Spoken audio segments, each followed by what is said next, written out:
Hello there and welcome to this video today. So today we'll be talking about how to load a JSON document to SQL Server. So it often happens that we have to load some kind of data coming from application to SQL Server. We want to process something. So let's understand how this can be done in a very easy manner. So I'll just take an example of this document, which is a JSON document. It's a very small JSON document which is having 4 rows. So we have 4 columns: name, address, phone, and age. And we have added 4 columns, and we have added 4 rows for them for this testing. So let's go ahead and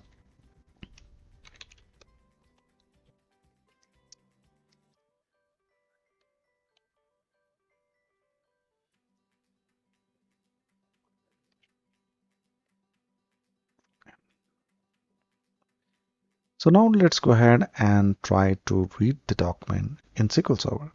So one of the famous option is that you can right click, go to tasks, and then import data. This kind of wizard will come and you click next. And inside the data source, first you see what are different drivers. So as you can see, there is no particular driver that supports JSON. One of the possible option is flat file source. And if I just browse this document and then we just try to read, it can support only TXT and CSV. Still, let's try what happens. And if I open this and go click next, you can see it has got the data in a raw format. So it is not going to consider the columns and everything correctly. So this is not the right way to load the data. The next part is that we can do something inside the SQL Server. But first you need to copy that JSON document to the server where SQL Server is already installed, or you can try some kind of UNC path where you can just put a / server name and like that.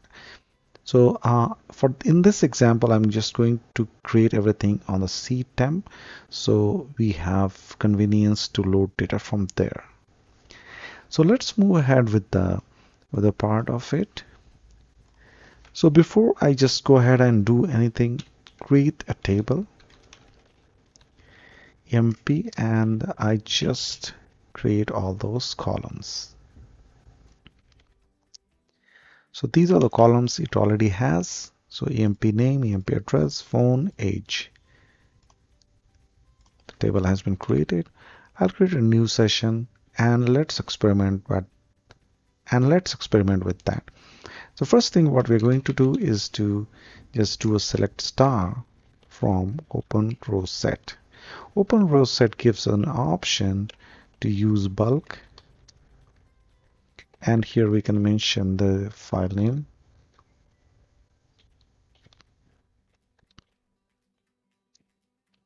And then single column.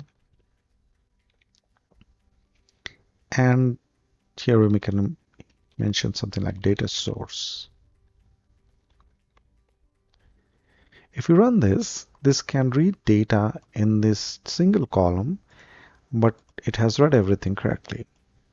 Now the next part is that what we're going to do is to have a variable, record everything inside the variable.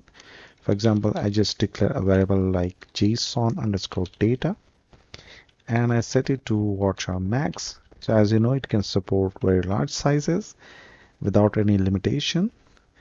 And then copy this data, whatever is coming from BulkColumn, to this.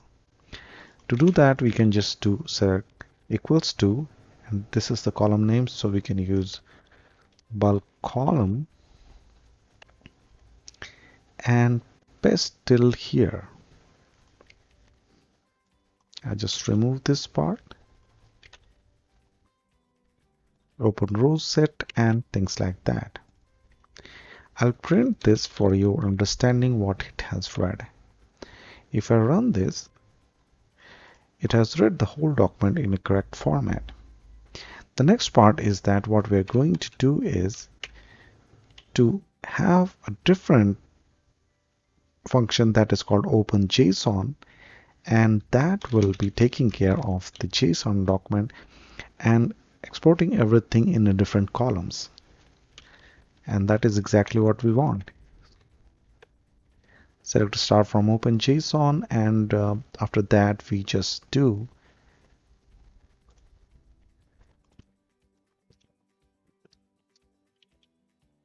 here we define the variable name, and then we define different columns. So for example, name,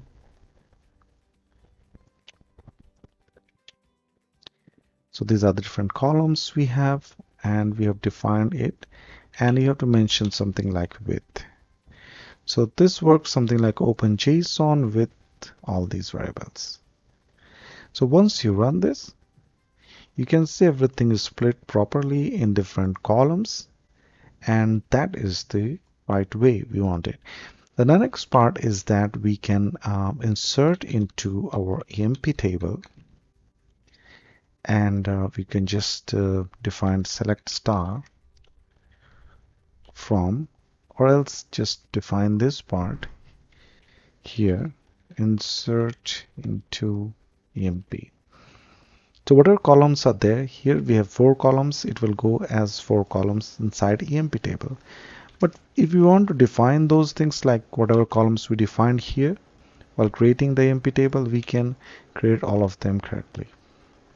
We can mention different columns, what exactly we want to enter the data, because your JSON document might have something which you don't want to enter to the actual table.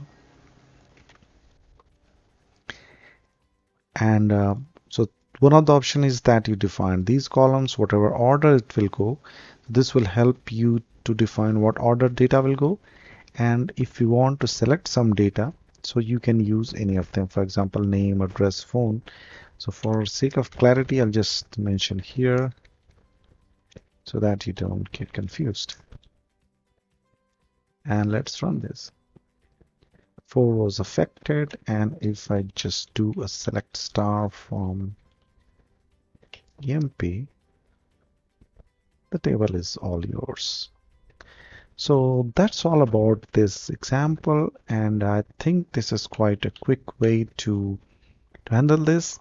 I will just share this this part inside the description so that you can get it from there. And don't forget to subscribe this channel, because I'm going to add so many interesting things like this about SQL Server, PowerShell, Python, and so many different technologies. So thanks for watching this video.